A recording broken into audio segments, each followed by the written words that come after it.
राज्य उत्पादन शुल्क विभाग चंद्रपूरच्या पथकानं ताडोबा अंधारी व्याघ्र प्रकल्प मार्गावरील कोयना गेटजवळ रस्त्याच्या बाजूला अस्थायी टिनाच्या झोपडीत सुरू असलेल्या अवैध मद्य विक्री आणि मद्यपान अड्ड्यावर धाड टाकून मोठी कारवाई केली। या ठिकाणी परवानगीशिवाय मद्य विक्री करून ग्राहकांना मद्यपान करण्यास आवश्यक ते साहित्य आणि सेवा पुरवण्याची व्यवस्था उपलब्ध करून देण्यात येत असल्याचं आढळून आलं होतं। कारवाई दरम्यान 4 ग्राहक प्रत्यक्ष मद्यपान करताना आढळून आले।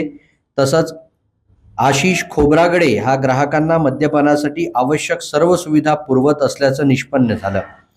या प्रकरणी संबंधितांविरुद्ध गुन्हा नोंद करण्यात आला आहे।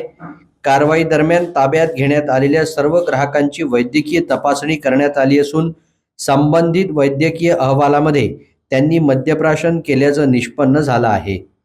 या मोहिमेत देशी दारू, वेगवेगळ्या प्रकारच्या विस्कीच्या बाटल्यांसह मोठा दारूसाठा जप्त करण्यात आला आहे।